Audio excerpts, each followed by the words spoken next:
دوستان عزیز پارسلو، سلام، روزتون بخیر و بریم سراغ درس جدید. نه، تمرین داریم.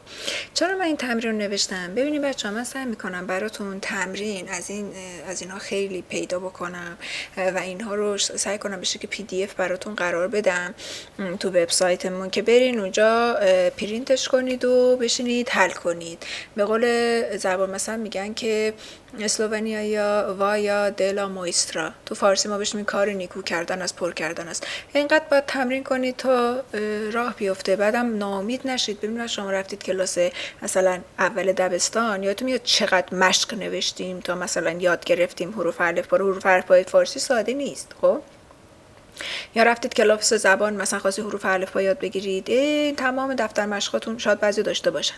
پس تمرین لازم داره. خیلی خوب، حالا بریم سراغ درسمون. ببینیم بچه‌ها، من اینجا عکس یک کلاه رو گذاشتم. به زبان اسلوونیایی میشه کلوبوک. صفتی که براش انتخاب کردم بو هستش. پس میگم چی؟ بو کلوبوک. 2 تا باشه بلا کلوبوکا، چند تا باشه بلی کلوبوکی. حالا شما بگین که اون یک کلاه سفیده، توی بو کلوبوک. آفرین. اونا 2 تا کلاه سفیدن، توستا بلا کلوبوکا. اونا چند تا کلاه سفیدن؟ توسو بلی کلوبوکی. آفرین، خیلی خوب، بسیار عالی، همه رو درست گفتید. حالا پس این پس نیست، پس یه کوتاهه. پت یعنی 5. پس این تو فارسی اینجوری نداریم، اینا دارن.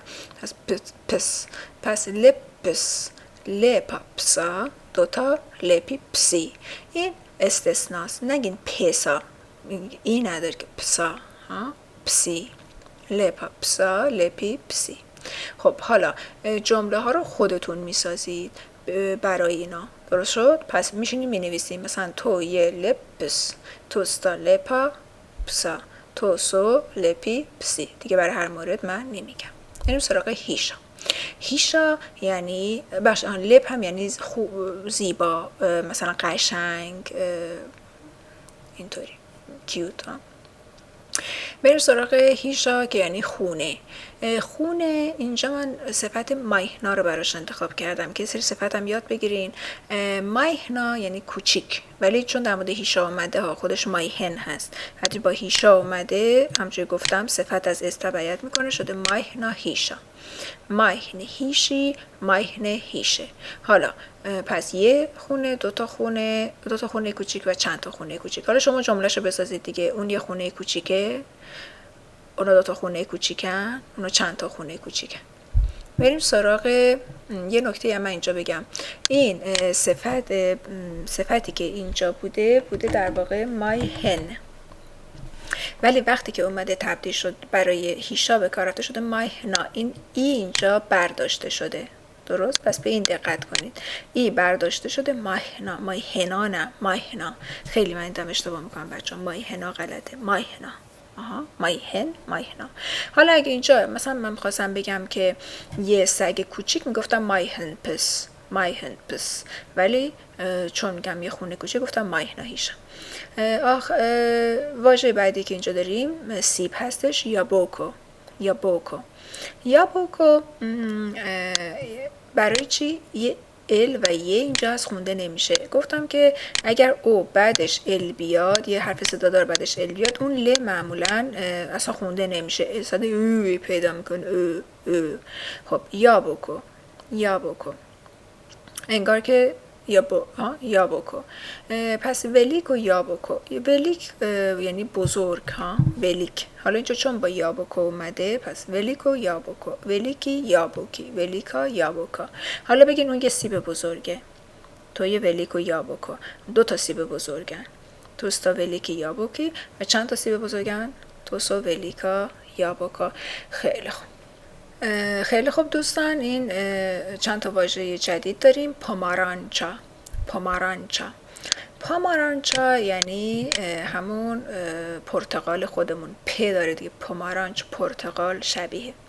حالا میخوام بگم یه پرتقال نارنجی، میگم اورانجا پامارانچا. 2 تا پرتقال نارنجی، اورانژی، پومارانچی. چند تا پرتقال نارنجی، اورانژه، پومارانچه. درست شد؟ پس این رو یاد بگیرید. حالا شما خودتون بگید اون یه پرتقال نارنجیه، اونو 2 تا پرتقال نارنجی هن، اونو چند تا پرتقال نارنجی هن دیگه. تمرین با شما. بانانا، بانانا، رومنا بانانا، یه موز زرد. رومنی بانانی، 2 تا موز زرد. رومن بانانه، چند تا موز زرد. خب شما بگید جمله بسازید. توی رومنا بانانا، توستا رومنی بانانی، توسو رومنه بانانه. بریم سراغ ماچکا، همون گربه خودمون. لپا ماچکا، یه گربه زیبا.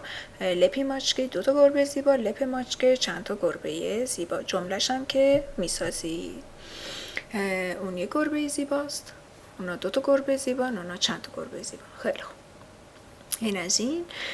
پس تا جلسه بعد مراقب خودتون باشید، ناامید نشید و با قدرت ادامه بدید. شما میتونید. خیلی خوب. خداحافظ.